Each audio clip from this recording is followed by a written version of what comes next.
إن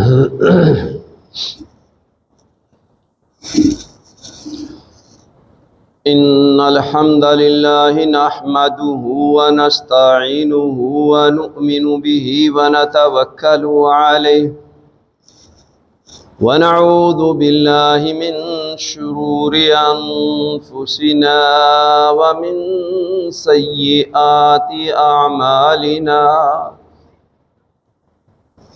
من يهده الله فلا مضل له ومن يضلل فلا هادي له وأشهد أن لا إله إلا الله وأشهد أن محمدا عبده ورسوله يا أيها الذين آمنوا اتقوا الله حق تقاته ولا تموتن إلا وأنتم مسلمون يا أيها الناس اتقوا ربكم الذي خلقكم من نفس واحدة وخلق منها زوجها وبث منهما رجالا كثيرا ونساء واتقوا الله الذي تساءلون به والأرحام إن الله كان عليكم رقيبا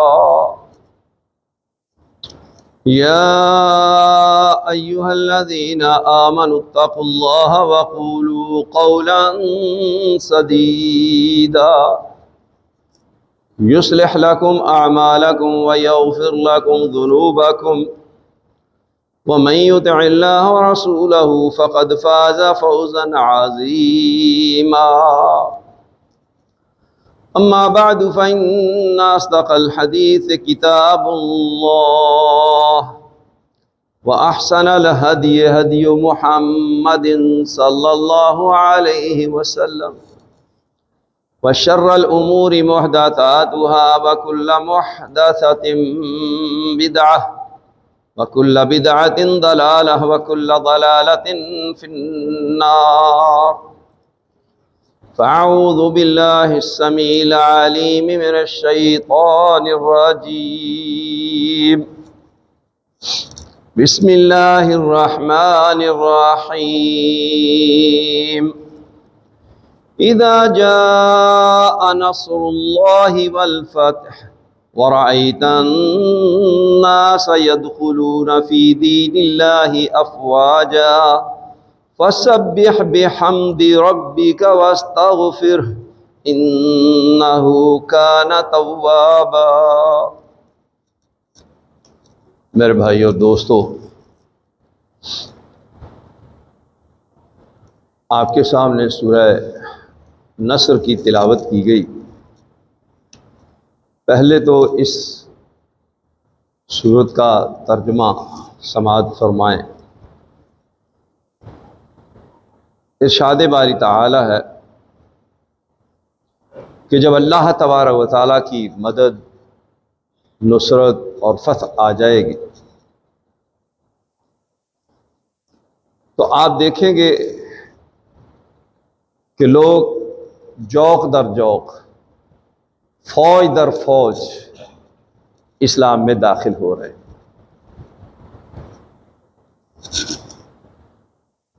تو پھر آپ اللہ تبارک و تعالیٰ کی، اپنے رب کی، اس کی حمد کے ساتھ تسبیح بیان کریں اور اس سے بخشش طلب کریں، استغفار کریں۔ یقیناً وہ بہت زیادہ توبہ قبول کرنے والا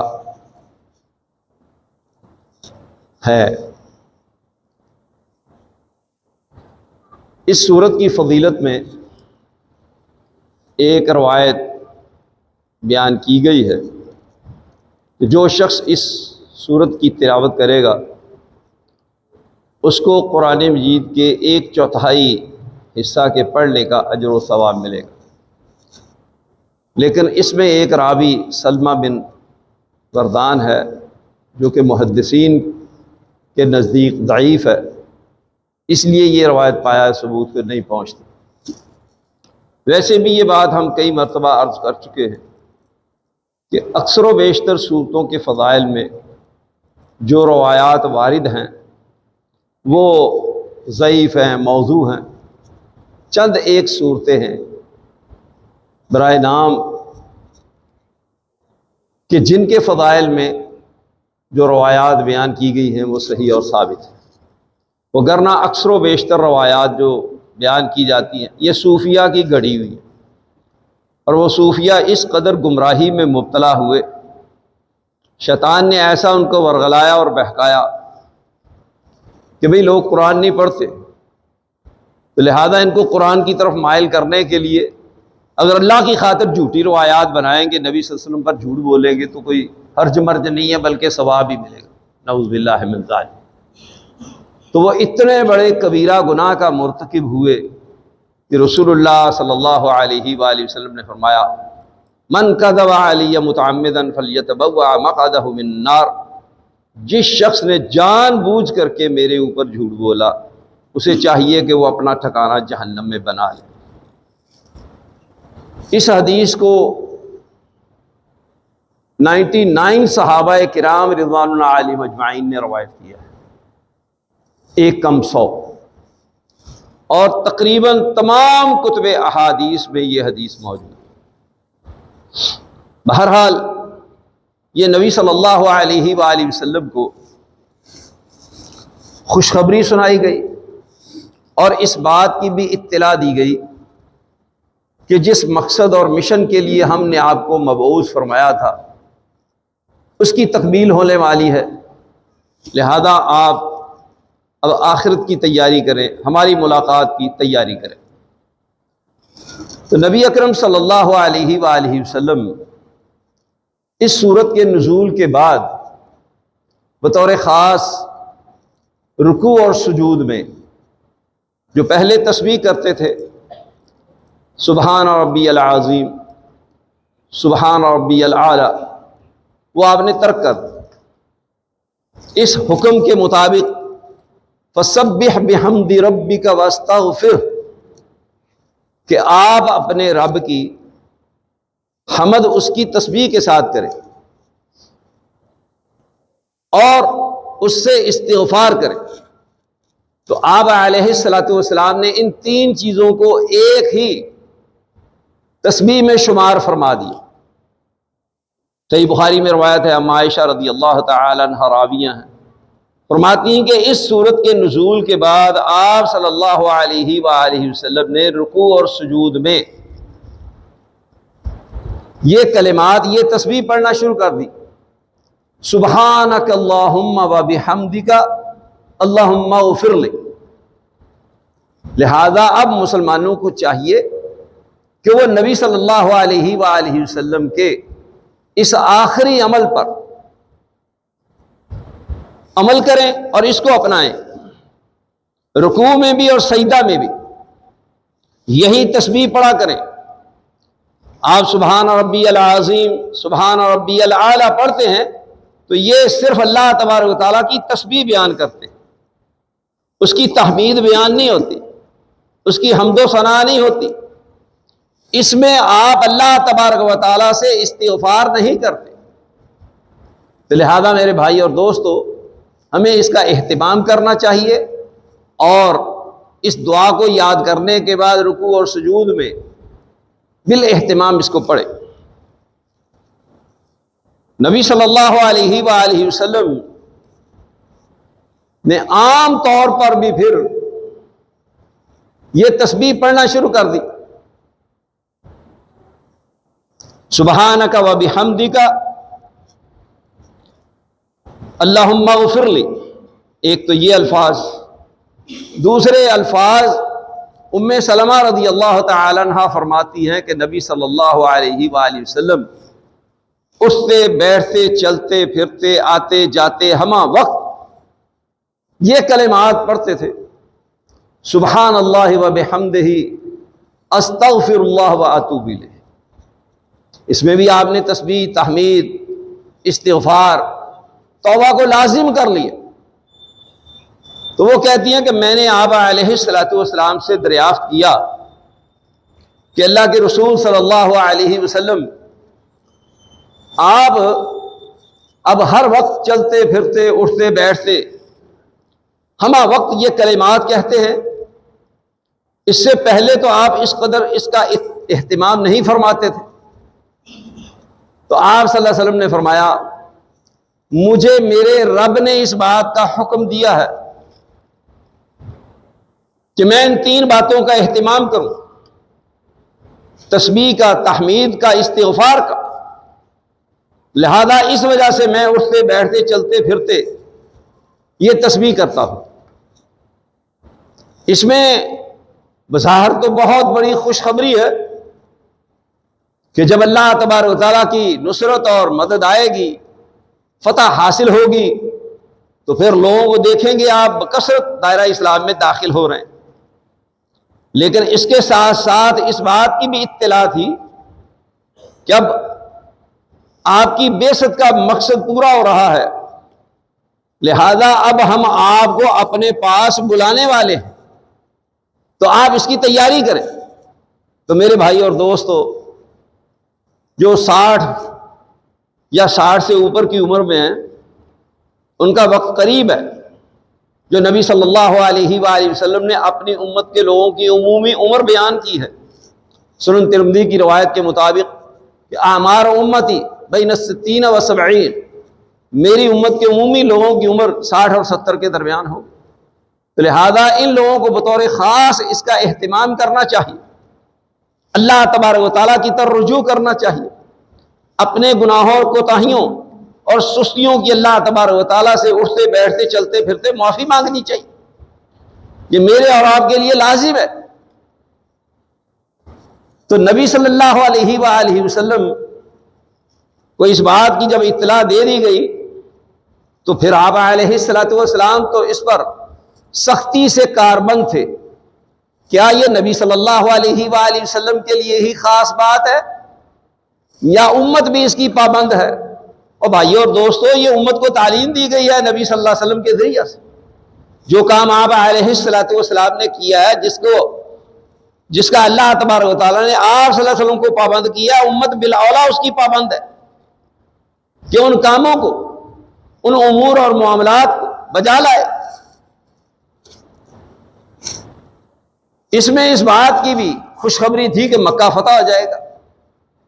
اب ظاہر بات ہے کہ اہل مکہ کہ اسلام قبول کرنے کے بعد تمام قبائل عرب کا اسلام میں داخل ہونا یہ لازم بات تھی، اور تمام قبائل عرب اس بات کے انتظار میں تھے کہ کیا یہ مکہ والے اسلام قبول کرتے ہیں یا نہیں، یا محمد صلی اللہ علیہ وآلہ وسلم کو فتح حاصل ہوتی ہے یا نہیں۔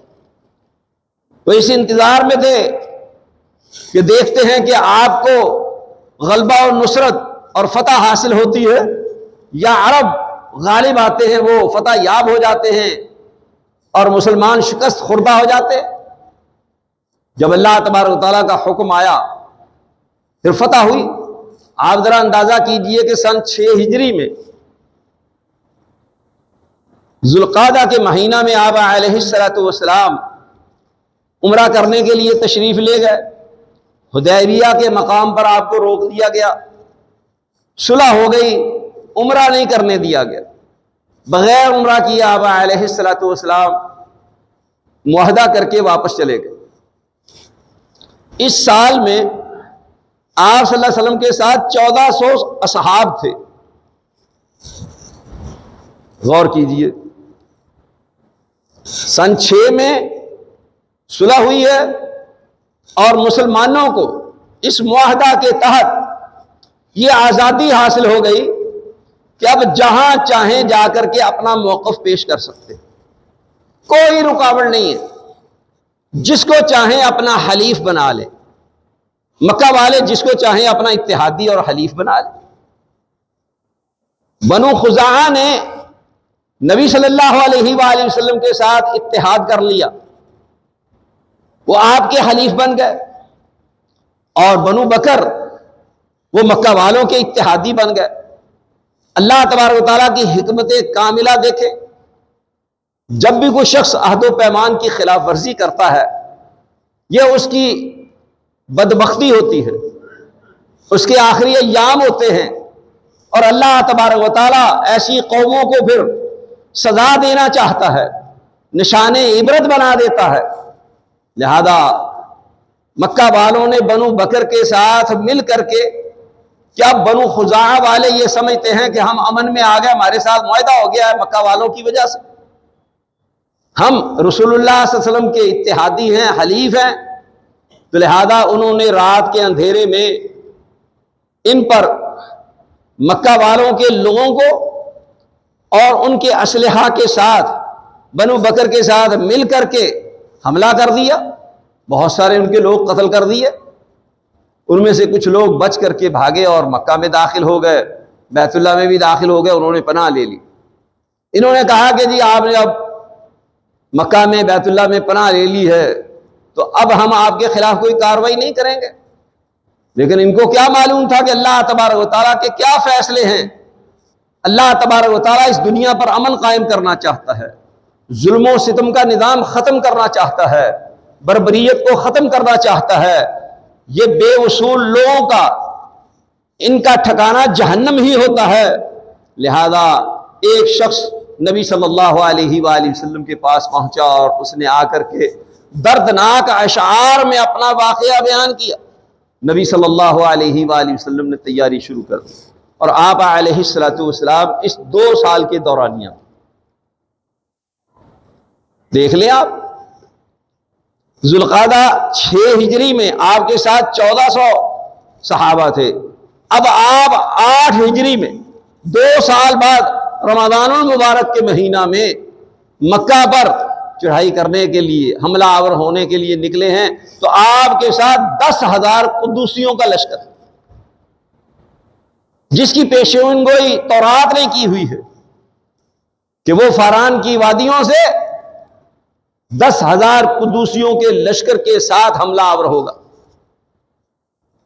اور اتنا بڑا لشکر لے کر کے رسول اللہ صلی اللہ علیہ وآلہ وسلم نے جب مکہ کے باہر پڑاؤ ڈالا، جب مکہ والوں کو اطلاع ہوئی، عباس رضی اللہ تعالیٰ عنہ، سفیان رضی اللہ تعالیٰ عنہ جو اس وقت تک مسلمان نہیں تھے، آپ کے مد مقابل تھے، ان کو لے کے آئے رات کے وقت میں، کہا ابو سفیان آؤ تمہیں ذرا منظر دکھاؤ، لے گئے پہاڑیوں کے اوپر سے، ارد گرد سے وہ مناظر دکھائے کہ خیموں میں آگ جل رہی ہے، خیمے روشن ہیں، تا حد نگاہ خیمے ہی خیمے ہیں۔ دیکھ کر کے ابو سفیان کا دل دہل گیا۔ عباس رضی اللہ تعالیٰ عنہ نے کہا ابو سفیان، اب تم اور تمہارے ساتھی محمد صلی اللہ علیہ وآلہ وسلم کے لشکر کا مقابلہ کرنے کی ہمت اور طاقت نہیں رکھتے، لہذا تمہارے لیے بھلائی اور خیر اسی میں ہے کہ اسلام قبول کر لو۔ ابو سفیان نے نبی صلی اللہ علیہ وآلہ وسلم کے مکہ میں داخل ہونے سے پہلے اسلام قبول کر لیا، مسلمان ہو گئے۔ اب نبی صلی اللہ علیہ وآلہ وسلم مکہ میں فاتحانہ انداز میں داخل ہوتے ہیں، صرف ایک مقام پر جھڑپ ہوتی ہے، اس کے علاوہ کسی جگہ پر کوئی قافلہ، کوئی وفد، کوئی لشکر مسلمانوں کے مد مقابل نہیں آیا۔ خالد بن ولید رضی اللہ تعالیٰ عنہ کے مد مقابل کچھ لوگ آئے، ان کے ساتھ قتال ہوا، ان کے سارے افراد مارے گئے۔ مسلمانوں کے 2 فرد وہاں پر اس لیے شہید ہوئے کہ وہ لشکر سے دور ہو گئے تھے، اکیلے ہونے کی وجہ سے وہ شہید کر دیے گئے، قتل کر دیے گئے، وگرنہ بغیر کچھ تو خون کے مکہ فتح ہو گیا۔ اور نبی صلی اللہ علیہ وآلہ وسلم اپنی اونٹنی پر سوار ہیں، آپ نے سیاہ رنگ کا عمامہ پہنا ہوا ہے، اور سورہ فتح کی تلاوت کرتے ہوئے آپ مکہ میں داخل ہو رہے ہیں، اور آپ علیہ السلام کا تواضع سے انکساری سے، شکر سے سر جھکا ہوا ہے، اور آپ کے پیچھے اسامہ بن زید رضی اللہ تعالی عنہ سوار ہے۔ اب کیا ہوتا ہے؟ مکہ فتح ہوتا ہے۔ مکہ فتح ہونے کے بعد جشن آزادی منانا چاہیے۔ کیوں؟ ہم تو صرف ہجرت کر کے پاکستان میں آئے۔ میرا خیال ہے کہ اس وقت بہت بڑی تعداد ان مہاجرین کی جو اپنے بیوی بچوں کو ساتھ لے آئے، یا بہت سارے اپنے عزیز و اقارب کو قربان کر کے پاکستان پہنچے۔ کئی ایک لوگ بیچارے اپنی بیٹیوں کو وہاں چھوڑ آئے، بہنیں چھوڑ آئے، اپنی بیویاں چھوڑ آئے۔ وہ لوگ تو اب شاید ہی خال کوئی زندہ ہو۔ اس عمر کا کوئی آدمی نہیں ہے، 80 سال ہو چکے ہیں۔ اب اس سے زیادہ 100 سال والا ہوگا تو وہ یہ سارے نظارے اور منظر دیکھ کے آیا ہوگا کہ ان کے بچوں کو کس طرح سے نیزوں کے اوپر، انیوں کے اوپر اچھال کر کے قتل کیا گیا، کیسے ان کی عزتیں ان کے سامنے پامال کی گئیں۔ یہ تو کوئی اکا دکا لوگ ہوں گے، سب کے سب لوگ اللہ تبارک و تعالیٰ کے ہاں پہنچ چکے ہیں۔ وہ اس قوم کو منظر بتائیں، وہ اپنی تکالیف بتائیں کہ کس طریقے سے ہم ہجرت کر کے یہاں پہنچے۔ آپ طوطے اور باجے بجاتے پھرتے ہو، کس چیز کی خوشی کرتے ہو؟ کس مقصد کے لیے یہ شور و غوغا ہے؟ کس مقصد کے لیے یہ آزادی کا دن منایا جا رہا ہے؟ کیا ہم نے وہ مقاصد حاصل کر لیے جس کے لیے 15 لاکھ لوگوں نے قربانیاں دی، لاکھوں کی تعداد میں عزتیں لٹائی گئیں؟ وہ مقاصد حاصل ہوئے؟ اس ملک میں وہ نظام نافذ ہوا؟ وہ امن و سکون ہمیں حاصل ہوا؟ وہ ہماری عزتیں محفوظ ہوئیں؟ ہمارا جان اور مال محفوظ ہے؟ یہ سوچنے اور غور کرنے کی بات ہے۔ یہاں پر اللہ کے رسول صلی اللہ علیہ وآلہ وسلم مکہ میں فاتحانہ انداز میں داخل ہوتے ہیں۔ قرآن مجید نے ملکہ بلقیس کی بات کو نقل کیا ہے۔ اس نے اپنے حواریوں سے مشورہ کیا، وزراء سے، مشیروں سے، کہ ہمیں بادشاہ کے ساتھ، سلیمان علیہ السلام کے ساتھ جنگ کرنی چاہیے، مقابلہ کرنا چاہیے، یا ان کے تابع ہو جانا چاہیے؟ انہوں نے کہا جی ہمارے پاس بڑے وسائل ہیں، ہمارے پاس بڑی فوجیں ہیں، ہم لڑ سکتے ہیں، سب کچھ کر سکتے ہیں۔ اس نے کہا تمہیں اندازہ نہیں ہے، بادشاہ جب کسی ملک میں فاتحانہ انداز میں داخل ہوتے ہیں تو عزت والے لوگوں کو ذلیل و رسوا کر دیتے ہیں۔ یہ دنیا کی مسلمہ حقیقت ہے، لیکن نبی صلی اللہ علیہ وآلہ وسلم نے اپنے قول فعل سے دنیا کو یہ پیغام دیا کہ میں کوئی بادشاہ نہیں، میں اس روایت کو ختم کرنا چاہتا ہوں، دنیا میں ایسی مثال قائم کرنا چاہتا ہوں کہ دنیا تا قیامت اس کو یاد رکھے گی۔ آپ علیہ السلام نے صحابہ کو حکم دیا کسی عورت کو قتل نہیں کرنا، کسی بچے کو قتل نہیں کرنا، کسی بوڑھے کو قتل نہیں کرنا، جو اپنے گھر کا دروازہ بند کر لے اسے قتل نہیں کرنا، جو ہتھیار ڈال دے اسے قتل نہیں کرنا، جو بیت اللہ میں داخل ہو جائے اسے قتل نہیں کرنا، جو ابو سفیان کے گھر میں داخل ہو جائے اس کو بھی قتل نہیں کرنا۔ یوں امان دیا آپ علیہ السلام، اور مکہ فتح ہو گیا۔ مکہ فتح ہونے کے بعد گلیوں اور بازاروں میں جلوس نہیں نکالے گئے، نعرے نہیں لگائے گئے، ہو-ہا کا منظر پیش نہیں کیا گیا، طوفان بدتمیزی نہیں اٹھایا گیا، کوئی ایسا کام نہیں کیا گیا جو اخلاقیات کے منافی ہو، جو انسانیت کے منافی ہو۔ کوئی ایسا گھٹیا کام نہیں کیا گیا جو ہم کرتے ہیں۔ دنیا کو پیغام دیا، بیت اللہ میں اللہ تبارک و تعالیٰ کی اتنی عبادت کی گئی، کوئی تسبیح و تحلیل کر رہا ہے، کوئی اللہ تبارک و تعالیٰ کی تکبیر بلند کر رہا ہے، کوئی دعائیں مانگ رہا ہے، کوئی رکوع میں ہے، کوئی سجود میں ہے، کوئی قیام میں ہے، اور کوئی طواف میں مصروف ہے۔ ہند نے بھی دیکھا یہ منظر تو اس کا دل بھی پسیج گیا۔ اس نے کہا کہ اللہ کی قسم، اس گھر میں آج تک اللہ تبارک و تعالیٰ کی اتنی عبادت نہیں ہوئی جتنی عبادت آج کی رات محمد صلی اللہ علیہ وآلہ وسلم کے اصحاب نے کی۔ ہم تو فرضی نماز نہیں پڑھتے، نہ جانے کاہے کے مسلمان ہیں اور کس چیز کے دعوے دار ہیں۔ یہاں تعلیم یہ ہے کہ موقع میسر آئے اور نوافل پڑھو، اللہ تبارک و تعالیٰ خوشیاں دکھائے تو اللہ حضور کے سرو سجود ہو جاؤ، اللہ تبارک و تعالیٰ کے سامنے جھک جاؤ اور اس کی تسبیح تحمید بیان کرو، شکر کے نغمے اور ترانے گاؤ۔ شکر کے نغمے اور ترانے وہ ہیں جو ہم نے بنائے ہوئے ہیں، اور نہیں اللہ تبارک و تعالیٰ کا شکر ادا کرنے کا طریقہ جو رسول اللہ نے بیان کیا ہے کہ آپ جب کسی نعمت جدیدہ کی خبر سنتے، آپ کو اطلاع ملتی کہ فلاں علاقہ فتح ہو گیا ہے، آپ فوری طور پر اللہ کے حضور سر سجود ہو جاتے۔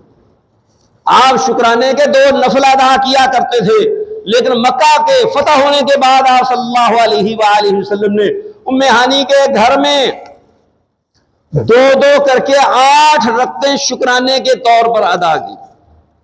بعض کا خیال ہے کہ یہ چاشت کی نماز تھی، لیکن صحابہ کہتے ہیں کہ یہ چاشت کی نماز نہیں تھی، یہ شکرانے کی نماز تھی۔ یہی وجہ ہے کہ جب سعد بن ابی وقاص رضی اللہ تعالی عنہ نے مدائن فتح کیا، انہوں نے 2 کر کے 8 رکعتیں شکرانے کے طور پر ادا کی۔ جب قادسیہ فتح کیا، 2 کر کے 8 رکعتیں ادا کی اور دنیا والوں کو بتایا کہ اللہ کے رسول صلی اللہ علیہ وآلہ وسلم کی یہ سنت ہے، آپ کا طریقہ ہے، میں نے اسی کو اختیار کیا ہے۔ کہاں شریعت کی یہ تعلیم کہ آپ کا کوئی بھی خوشی کا دن ہو تو کیا کرو؟ بھنگڑے ڈالو، شور مچاؤ، ہوہا کرو، لوگوں کو پریشان کرو، گلیوں اور بازاروں میں آوارہ لوگوں کی طرح گھومتے پھرو۔ نہیں، عید الفطر ہے تو کیا کرو؟ خود بھی نکلو، عورتوں کو بھی لے کے جاؤ، حائضہ عورتیں بھی جائیں، سب کے سب لوگ میدان عید میں جمع ہو اور اللہ رب العزت کے حضور نماز بھی ادا کریں۔ اور جو نماز ادا نہیں کریں گی عورتیں، وہ الگ بیٹھی رہیں، جب دعا مانگی جائے تو اس میں شامل ہو جائیں۔ خوشی منانے کا طریقہ، ایک دن عید الفطر، دوسرا دن عید الاضحیٰ، اس موقع پر بھی یہی تعلیم دی گئی اور سمجھایا اور بتایا گیا کہ بھئی جس راستے سے جانا ہے اس راستے سے واپس نہیں آنا، دوسرے راستے سے واپس آؤ۔ کئی اس کی علتیں بیان کی گئی، اسباب بیان کیے گئے، وجوہ بیان کی گئی۔ کسی نے کہا تاکہ اسلام کی عظمت کا اظہار ہو، اس کی شان و شوکت کا اظہار ہو۔ کسی نے کہا کہ نہیں، جس راستے سے جا رہے ہو اس سے واپس نہ آؤ، دوسرے راستے سے واپس آؤ، تاکہ قیامت والے دن جس راستے سے گئے ہو یہ بھی گواہی دے اور جس سے واپس آئے ہو وہ راستہ بھی گواہی دے۔ اسلام کی تو یہ تعلیمات ہیں۔ تو نبی صلی اللہ علیہ وآلہ وسلم نے اپنی امت کو یہ پیغام دیا، سمجھایا کہ اگر خوشی حاصل ہو جائے تو کیا کرو؟ اللہ تبارک و تعالیٰ کا شکر ادا کرو۔ شکر ادا کرنے کا طریقہ صلی اللہ علیہ وآلہ وسلم نے بتایا۔ جب آپ علیہ السلام پر یہ سورہ فتح نازل ہوئی، اِنَّا فَتَحْنَا لَكَ فَتْحًا مُبِينًا لِيَغْفِرَ لَكَ اللَّهُ مَا تَقَدَّمَ مِن ذَنبِكَ وَمَا تَأَخَّرَ، ہم نے آپ کو فتح مبین عطا کی تاکہ ہم آپ کے اگلے پچھلے سارے گناہ بخش دیں، معاف کر دیں۔ یہ عظیم خوشخبری سنائی گئی رسول اللہ صلی اللہ علیہ وسلم۔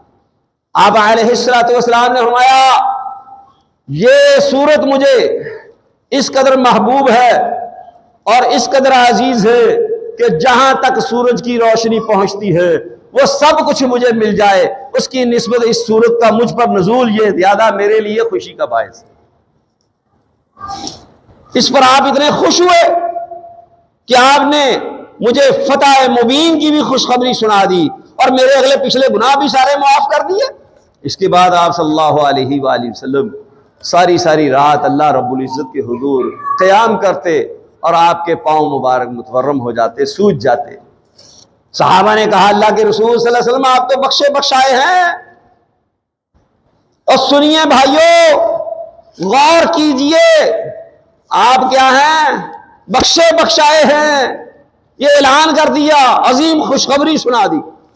کون ہے ہم میں سے جو بخشا بخشایا ہے؟ اور ہم تو فرض نہیں پڑھتے۔ اللہ کے رسول صلی اللہ علیہ وآلہ وسلم ساری رات قیام کرتے ہیں، جب کہا گیا اللہ کے رسول آپ کو بخشائے، آپ اتنی مشقت کیوں برداشت کرتے ہیں؟ آپ نے امت کو کیا پیغام دیا؟ فرمایا افلا اکون عبدا شکورا، اگر اللہ تبارک و تعالیٰ نے مجھ پر یہ احسان عظیم کیا ہے کہ مجھے سارے اگلے پچھلے گناہ بخش دیے گئے، معاف کر دیے گئے، تو کیا میں اپنے رب کا شکر گزار بندہ نہ بنوں؟ مطلب یہ ہے کہ تہجد کا اہتمام کرنا، نوافل کا اہتمام پڑھنا، نماز پڑھنا اللہ تبارک و تعالیٰ کے لیے، نفلی نماز کا اہتمام کرنا، یہ کیا ہے؟ یہ اللہ تبارک و تعالیٰ کا شکر بجا لانا۔ تو یہ شکر کرنے کا طریقہ، یوم آزادی منانے کا طریقہ، مکہ میں ہو یا مکہ کے باہر ہو، جہاں کہیں بھی ہو، وہ یہ ہے کہ اللہ تبارک و تعالیٰ کی عبادت کی جائے، فرائض کے علاوہ نوافل کا اہتمام کیا جائے، بالخصوص تہجد کی نماز کا اہتمام کیا جائے۔ جو ساری لنڈ پارٹی نمازوں کے اوقات میں بھاگی پھرتی، رات کے 12 بجے پٹاخے بجے جی، وہ پتہ چلا کہ کیا ہے بھائی، ایسے محسوس ہوا جیسے ہمارے گیٹ کو کوئی دھکا لگا رہا ہے، بجا رہا ہے۔ اٹھے تو دیکھا، باہر نکلے تو جناب پٹاخے چل رہے ہیں، شور مچا ہوا ہے رات کے 12 بجے کے بعد۔ انا للہ و انا، یہ وہ لوگ ہیں کہ جو رات کو اللہ کو یاد نہیں کرتے، نہ دن کو اللہ کو یاد کرتے ہیں۔ انگریزوں کے، اہل یورپ کے، غیر مسلمانوں کے طور طریقوں کو اپنا کر کے خوشی کا اظہار کرنے والے۔ انا للہ و انا الیہ راجعون۔ اور تمہارے لیے آئیڈیل وہ لوگ ہیں یا اللہ کے رسول صلی اللہ علیہ وآلہ وسلم آئیڈیل ہے؟ کون آئیڈیل ہے مسلمان کے لیے؟ شہادتین کا اقرار کرنے والوں کے لیے، کلمہ پڑھنے والوں کے لیے کیا طریقہ اختیار کرنا چاہیے، کیا انداز زندگی ہونا چاہیے؟ تو رسول اللہ صلی اللہ علیہ وسلم نے صحابہ کو سمجھایا اور بتایا کہ میرے رب کے مجھ پر اگر یہ احسانات ہیں اور یہ احسان عظیم اس نے مجھ پر کیا ہے، تو کیا میں اس کا شکر گزار بندہ نہ بنوں؟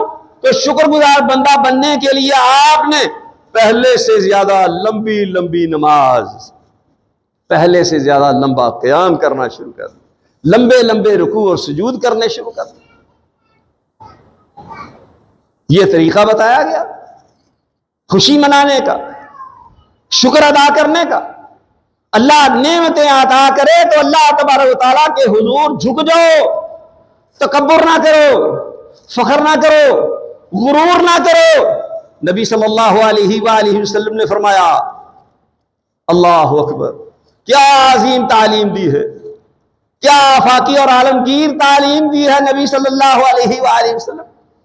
فرمایا انا سید ولد آدم ولا فخر علی، میں اولاد آدم کا سردار ہوں، اول آخر سب کا سردار ہوں، ولا فخر علیہ، اس پہ کوئی فخر نہیں۔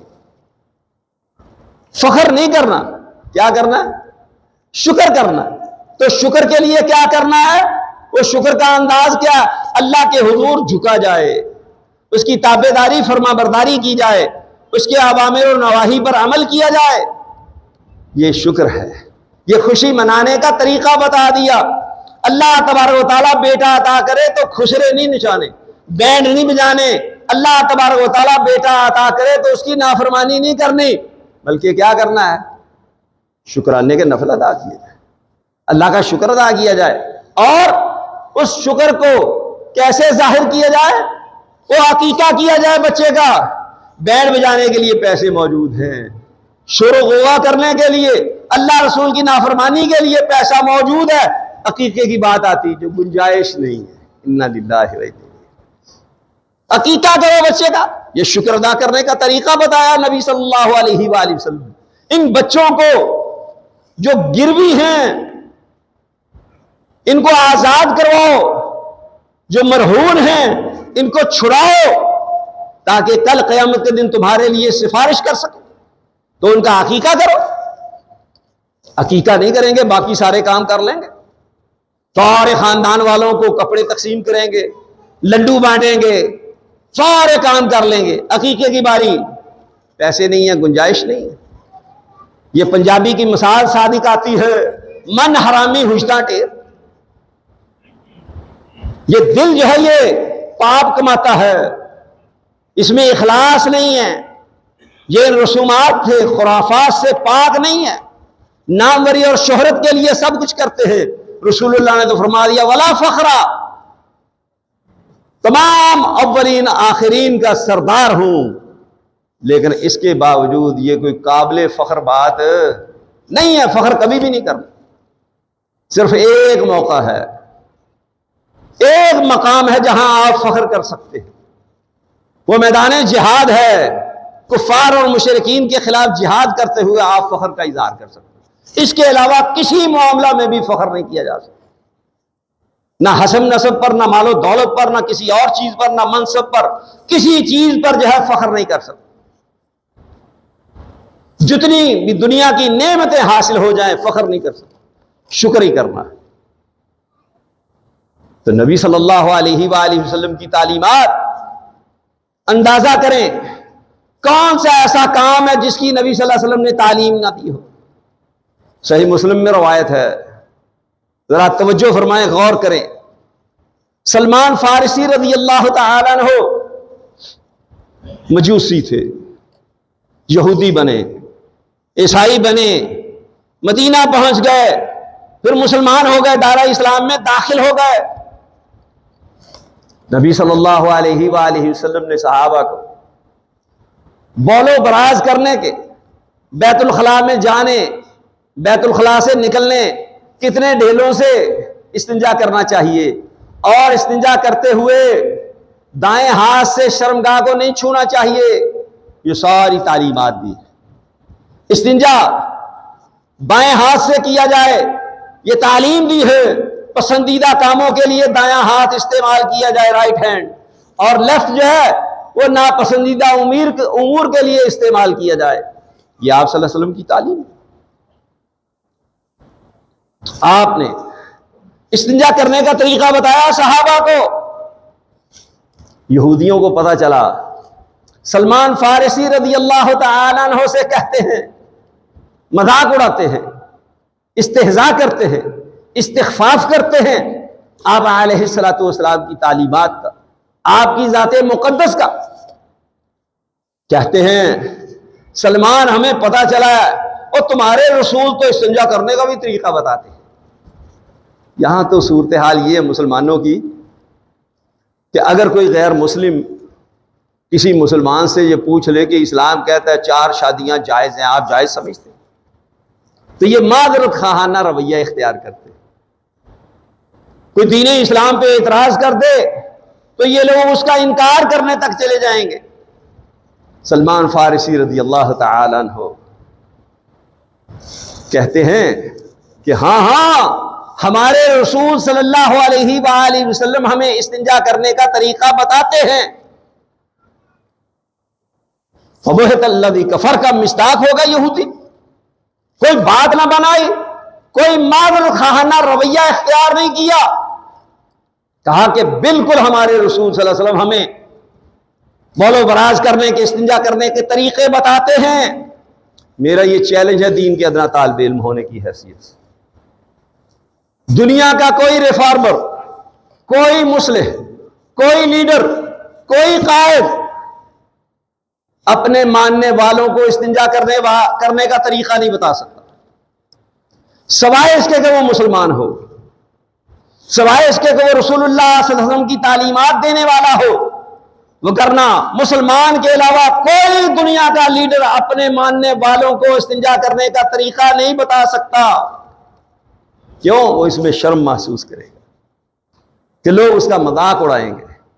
یہ رسول صلی اللہ علیہ وآلہ وسلم کی تعلیمات ہیں، اس لیے طریقہ بتاتے ہیں تاکہ جہنم کی آگ سے بچ جائے۔ آپ کو معلوم ہے جس شخص کو عذاب ہو رہا تھا، آپ نے کہا کہ کوئی بڑی بات نہیں تھی، اگر یہ بچنا چاہتا تو بچ سکتا تھا، اس نے اپنے آپ کو پیشاب کے چھینٹوں سے نہیں بچایا، اس لیے اس کو عذاب قبر ہو رہا ہے۔ اور یہ بات معلوم ہونی چاہیے کہ ایک مسلمان پاکیزگی اور طہارت کا اہتمام کرے گا، اور کرتا ہے، اس پر لازم اور فرض ہے، چونکہ وہ 5 وقتہ نماز پڑھنے والا ہے۔ کتنی عظیم بات کہی ہے رسول اللہ صلی اللہ علیہ وسلم نے، الطہور شطر الایمان، پاکیزگی نصف ایمان ہے۔ اور نصف ایمان کیسے ہو گئی؟ اس کے کیا دور رس نتائج اور ثمرات ہیں۔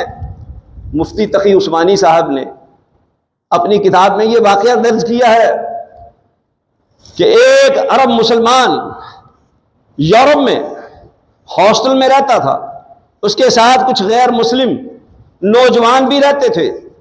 ایک کرسچین خاتون ان کے کپڑے دھوتی تھی، جب وہ کپڑے لے کے جاتی، مسلمان کے کپڑے پاک اور صاف ہوتے، دوسروں کے کپڑے نجس ہوتے، پلید ہوتے، بدبو آ رہی ہوتی۔ ایک دن اس خاتون نے کہا کہ بیٹا آپ مجھے اپنے کپڑے دھو کر کے دیتے ہو، کیا مقصد ہے آپ کا، ایسا کیوں کرتے ہو؟ اس نے کہا جی میں آپ کو کپڑے دھو کے نہیں دیتا، ویسے ہی دیتا ہوں۔ اس نے کہا نہیں، اس نے تکرار کی، اس نے بتایا کہ اسلام نے یہ تعلیم دی ہے کہ اگر میرے کپڑے پلید ہو جائیں، نجس ہو جائیں تو میں ان کو پاک کروں۔ میں نے نماز کا اہتمام کرنا، 5 وقتہ نماز ادا کرتا ہوں، لہذا میں اپنے کپڑوں کو پلید نہیں رکھ سکتا، نجس نہیں رکھ سکتا، اس لیے میں اگر ایسی نجاست لگ جائے تو اسے دھو لیتا ہوں۔ اس نے متاثر ہو کر کے اسلام کے متعلق اور خوبیاں اور اس کی خصوصیات معلوم کرنا شروع کر دی۔ آخر کار وہ خاتون مسلمان ہو گئی۔ وہ اکیلی مسلمان ہو کر کے پھر اپنے خاندان میں دعوت دیتی ہے، اس کی وجہ سے 25 کے قریب اس کے خاندان کے افراد دائرہ اسلام میں داخل ہو جاتے ہیں۔ کیا یہ آفاقی اور عالمگیر تعلیمات ہیں جو رسول اللہ صلی اللہ علیہ وسلم نے دی؟ ہمارا یہ سلمان فارسی رضی اللہ تعالیٰ عنہ کا واقعہ بیان کرنے کا مقصد یہ ہے، جو رسول آپ کو بول و براز کے طریقے بتائے، اس رسول نے آپ کو خوشی منانے کا طریقہ نہیں بتایا۔ اس رسول نے آپ کو یہ تعلیم نہیں دی کہ آپ نے میری پیدائش پر یا میری وفات پر یا میری پیدائش پر یا میرے اہل خانہ کی وفات پر کیسے وقت گزارنا ہے، اس کو کیسے منانا ہے، سو کرنے کے طریقے کیا ہیں، یہ نہیں بتایا۔ نبی صلی اللہ علیہ وآلہ وسلم نے ہر چھوٹی بڑی بات کی تعلیم دی ہے۔ شرح السنہ بغوی اور کتاب الرسالہ امام شافعی میں یہ روایت موجود ہے صحیح سند کے ساتھ کہ آپ علیہ السلام نے فرمایا کوئی نیکی کا ایسا کام نہیں جو میں نے تمہیں کر کے نہ دکھا دیا ہو، اور کوئی ایسی برائی نہیں ہے جس پر میں نے تمہیں خبردار نہ کر دیا ہو، جس سے منع نہ کر دیا۔ تو نبی صلی اللہ علیہ وسلم نے سب کچھ بتا دیا، یوم آزادی بھی بتا دی کہ مکہ فتح ہوا تو کیسے ہم نے دن منایا، رات گزاری، اور اسی طرح سے آپ نے اپنی پیدائش کا بھی بتا دیا۔ جب پوچھا گیا سئل عن یوم الاثنین، سوموار کے دن کے روزے کے متعلق، تو آپ علیہ السلام نے فرمایا فی انزل علی، کہ اس دن مجھ پر وحی نازل کی گئی ہے، وفیہ ولدت، اس دن میری پیدائش ہوئی ہے، یہ میں اپنا یوم پیدائش مناتا ہوں۔ یہ بتا دیا روزہ رکھ کر کے، ہر سوموار تاریخ کا اعتبار نہیں کیا، اس میں تو سب کا اختلاف موجود ہے، کوئی پکی بات نہیں ہے۔ پکی بات یہی ہے، صحیح بات یہی، مضبوط بات یہی ہے، ثابت بات یہی، مسلمہ حقیقت یہی ہے کہ آپ علیہ السلام نے فرمایا کہ سوموار کے دن میری پیدائش ہوئی ہے، اس کے شکرانے کے طور پر میں سوموار کا روزہ رکھتا ہوں۔ تو میرے بھائی اور دوستو، جو رسول بول و براز کے طریقے بتاتا ہے، اس نے اس کے علاوہ تمام طریقے بتا دیے، ہر چیز کی تعلیم دے دی۔ تو اللہ تبارک تعالیٰ سے دعا ہے کہ اللہ تبارک تعالیٰ مجھے اور آپ کو آپ صلی اللہ علیہ وسلم کے اسوہ حسنہ پر، آپ کی تعلیمات پر، آپ علیہ السلام نے جو کچھ ہمیں تعلیم دی ہے اس پہ عمل کرنے کی توفیق عطا فرمائے۔ وآخر دعوانا